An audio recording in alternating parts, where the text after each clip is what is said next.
13 Juli 2020 ini kita menyambut tahun pelajaran baru dalam suasana yang berbeda daripada biasanya. Pandemi COVID-19 yang telah menjangkiti jutaan manusia di seluruh dunia membuat anak-anak dan guru-guru kita harus belajar dari rumah dengan teknologi. Demi mencegah penularan, berkah hidup pada zaman digital kita manfaatkan, sehingga ruang kelas tak lagi menjadi satu-satunya arena pendidikan. Bapak-bapak bangsa kita telah mengajarkan, pendidikan adalah proses seumur hidup, dimanapun dan kapanpun. Rumah kos Cokro Aminoto di Surabaya misalnya, dulu merupakan kawah Chandra di Muka yang mendidik Bung Karno semasa belia. Ketika diasingkan Belanda ke Banda Neira, Nun di Maluku sana, Bung Hatta dan Bung Syahrir pun mengajari anak-anak setempat dengan berbagai ilmu yang bermanfaat.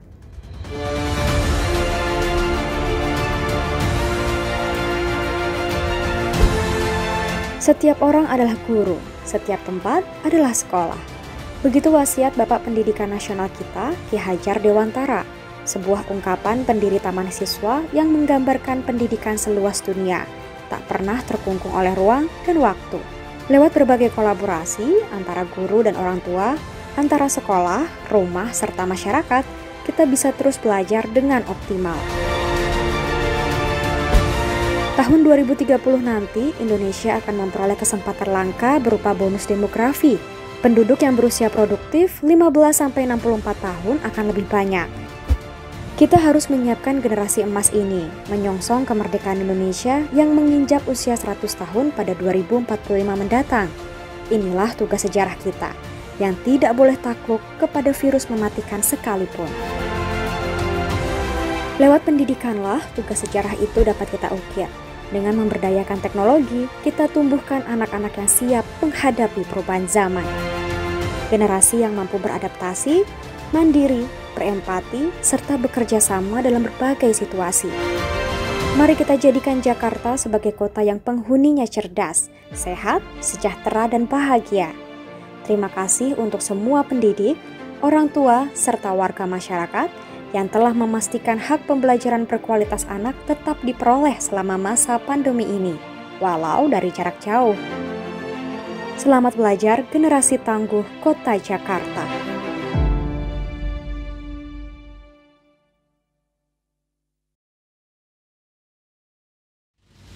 Bismillahirrahmanirrahim. Assalamualaikum warahmatullahi wabarakatuh. Apa kabar semuanya anak-anakku? Semoga dalam kondisi sehat walafiat. Alhamdulillah, puji syukur kita panjatkan kehadiran Allah Subhanahu wa Ta'ala karena pagi hari ini kita dipertemukan bersama walaupun dalam kondisi daring. Anak-anakku semuanya, Ibu ucapkan selamat datang, selamat bergabung di SMK Asy-Syafiyah untuk tahun ajaran 2020-2021. Semoga kalian menjadi insan yang cerdas, Jupiter seperti semboyan sekolah kita, yaitu jujur, pintar, dan terampil.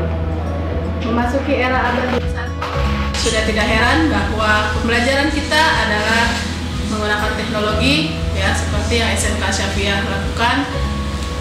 Sistem pembelajaran kita adalah blended learning, yaitu pembelajaran dengan tatap muka dan tatap layar, atau dengan istilah daring dan luring.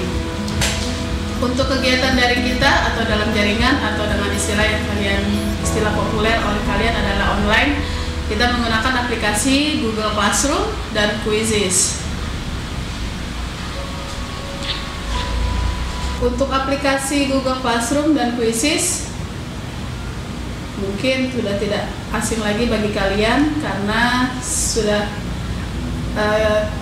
karena kita ketahui bahwa semenjak masa pandemi, sekolah-sekolah melakukan pembelajaran jarak jauh dengan menggunakan aplikasi pembelajaran yang berbasis online. Untuk SMK Asy-Syafiyah sendiri, ya, kita menggunakan Google Classroom dan Quizzes. Di sini saya akan menampilkan kalender akademik SMK Asy-Syafiyah untuk bulan Juli sampai dengan 1 tahun ke depan untuk tahun pelajaran 2020 dan 2021. Untuk tahun 2020 dan 2021 bulan Juli, ya, sebagaimana kalian ketahui, kita akan mengadakan MPLS mulai dari tanggal 13 sampai 15, ya. Dan besok di hari Kamis kalian sudah melakukan pembelajaran seperti biasa. ya, nanti akan diberikan jadwal pembelajaran dan kalian akan mulai mengenal guru-guru walaupun secara daring.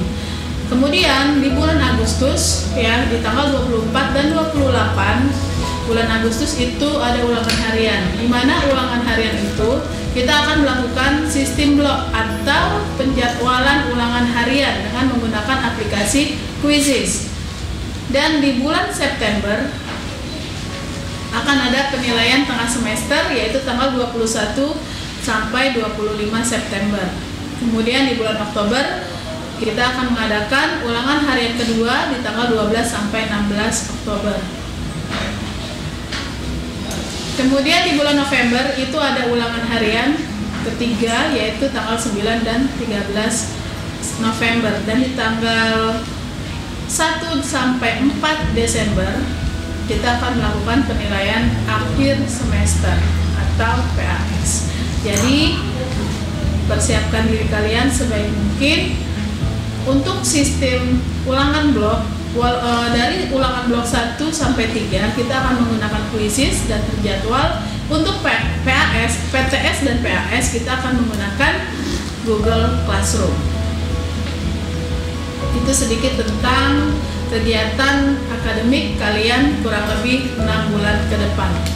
Kemudian untuk struktur kurikulum SMK Asyafiah di kelas 10 tahun pelajaran 2020 dan 2021 untuk kelompok bisnis manajemen dengan program keahlian akuntansi dan keuangan, dan kompetensi keahliannya adalah akuntansi dan keuangan lembaga. Untuk kelas 10 itu ada 3 muatan, yaitu muatan nasional, kewilayahan, dan muatan peminatan kejuruan. Di muatan nasional ada pendidikan agama ya, atau PAI, kemudian ada PPKN, bahasa Indonesia, matematika, sejarah Indonesia, dan bahasa Inggris. Sedangkan di muatan kewilayahan itu ada seni budaya dan penjasor. Dan di muatan lokal kita ada akidah Islamiyah dan bahasa Arab. Untuk akidah kalian akan pelajari di kelas 10 dan bahasa Arab kalian akan pelajari di kelas 11 dan 12.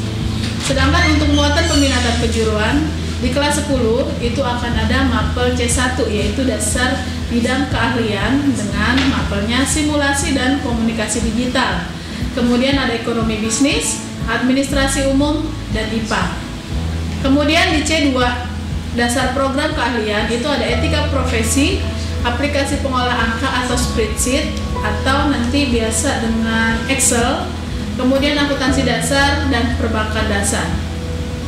Sedangkan untuk C3 atau kompetensi keahlian itu akan diberikan di kelas 11 dan 12, yaitu mapel praktikum akuntansi perusahaan jasa dagang dan manufaktur, praktikum akuntansi lembaga atau instansi pemerintah, akuntansi keuangan, komputer akuntansi, administrasi pajak, dan produk kreatif dan kewirausahaan. Untuk mapel C3, kalian akan pelajari di kelas 11 dan 12. Kemudian ada kegiatan pengembangan diri, yaitu BP atau BK. Jadi bagi kalian anak-anakku semuanya yang ingin mengkonsultasikan baik itu tentang jurusan ataupun tentang masalah dalam pendidikan, silahkan kalian konsultasikan kepada BP atau BK. Kemudian untuk struktur kurikulum yang ada di jurusan otomatisasi dan tata kelola perkantoran sama dengan yang AKL, hampir sama, hanya berbeda di muatan peminatan kejuruan. Bisa dilihat di slide di tayangan berikut bahwa di C1 itu masih sama dengan yang AKL, yaitu ada simulasi dan komunikasi digital, ekonomi bisnis, administrasi umum, dan IPA. Yang membedakan nanti adalah di C2, yaitu di dasar program keahlian, karena di sini ada teknologi perkantoran, korespondensi, dan kearsipan. Lalu di C3 sama dengan yang di AKL, kalian akan pelajari di kelas 11 dan 12, yaitu untuk OTKP atau otomatisasi tata kelola kepegawaian, otomatisasi tata kelola keuangan, otomatisasi tata kelola sarana dan prasarana, otomatisasi tata kelola humas dan keprotokoleran, produk kreatif, dan kewirausahaan. Mapel C3 yang akan kalian pelajari di kelas 11 dan 12. dan ada pengembangan diri yaitu BP dan BK, sama seperti di AKL. Dan karena kita adalah sekolah vokasi, maka pada akhir pelajaran yaitu di kelas 12, Mapel C3 itu akan diujikan ya dengan lembaga sertifikasi profesi atau disingkat dengan LSP, di mana LSP itu kalian akan mendapatkan sertifikat jika kalian lulus uji LSP. Apa gunanya sertifikat tersebut? Kalian bisa gunakan untuk melamar pekerjaan di perusahaan, karena LSP SMK itu setingkat dengan P1. Nah, untuk lulusan SMK itu sudah mengantongi LSP dari P1, kemungkinan diterima kerjanya adalah lebih besar karena kalian sudah mengantongi paling tidak pasport skill kalian, sudah memiliki keterampilan ya pada saat kalian lulus dari SMK. Ya, jadi tidak semuanya itu lulus dari LSP. Maka dari itu kalian harus lebih giat lagi belajar ya, karena memang vokasi atau sekolah kejuruan itu menuntut keterampilan. Kemudian untuk PJJ kita untuk semester ganjil tahun 2020-2021 ya, kita belum ada pemberitahuan dari pemerintah kapan dilakukannya tatap muka. Sebelum ada pemberitahuan tersebut, maka kita akan melakukan yang namanya pembelajaran jarak jauh. Untuk PJJ ya, nanti semua kelas akan diberikan kode kelas dan akan bergabung dalam Google Classroom.